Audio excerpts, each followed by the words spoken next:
Badminton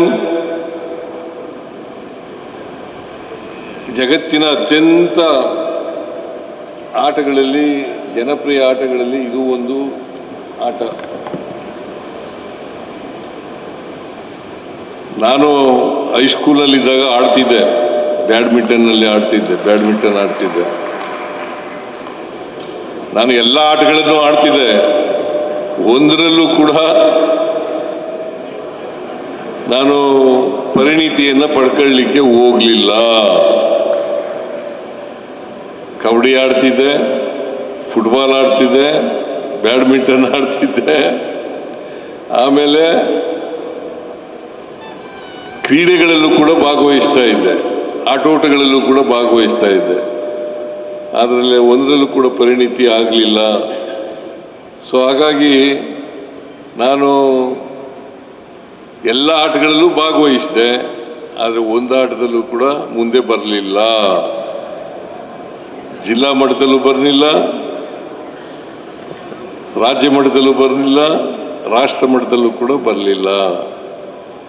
ಈ badminton ಆಟ ಇದೆಯಲ್ಲ, ಸಾಮಾನ್ಯವಾಗಿ ಎಲ್ಲರೂ ಆಡೋದು ತಮ್ಮ ಆರೋಗ್ಯ ರಕ್ಷಣೆಗೋಸ್ಕರ ಆಡ್ತಾರೆ. ಬ್ಯಾಡ್ಮಿಂಟನ್ ಆಡೋದು ಆರೋಗ್ಯ ರಕ್ಷಣೆಗೆ. ಬಟ್ ಇತ್ತೀಚಿನ ವರ್ಷಗಳಲ್ಲಿ ನಮ್ಮಲ್ಲಿ ಪ್ರಕಾಶ್ ಪಡುಕೋಣೆ ಅಂತಕ್ಕಂಥವ್ರು ಇದ್ದರು.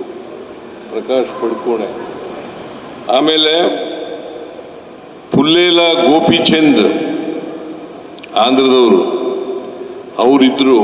ಅವರು ನಮ್ಮ ದೇಶದಲ್ಲಿ ಬ್ಯಾಡ್ಮಿಂಟನ್ಗೆ ಅಡಿಪಾಯ ಹಾಕೊಟ್ಟಂಥವ್ರು ಅವರು ಅಂತಕ್ಕಂಥ ಮಾತುಗಳನ್ನು ಹೇಳಲಿಕ್ಕೆ ಬಯಸ್ತಾ ಇದ್ದೇನೆ. ಆಮೇಲೆ ಸೈನಾ ನೆಹ್ವಾಲ್ ಇವರು ಆಂಧ್ರದವರೇ. ಆಮೇಲೆ ಪಿ.ವಿ.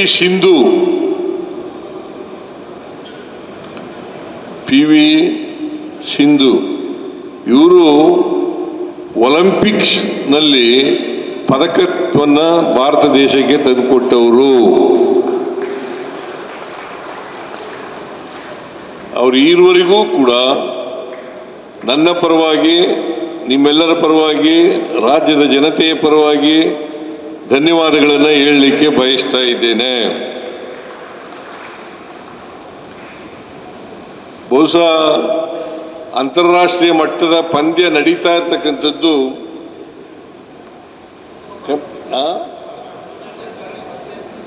ಫಸ್ಟ್ ಟೈಮ್, ಮೊದಲನೇ ಬಾರಿ ಅಂತಾರಾಷ್ಟ್ರೀಯ ಪಂದ್ಯ ಬ್ಯಾಡ್ಮಿಂಟನ್ನಲ್ಲಿ ನಡೀತಾ ಇರ್ತಕ್ಕಂಥದ್ದು.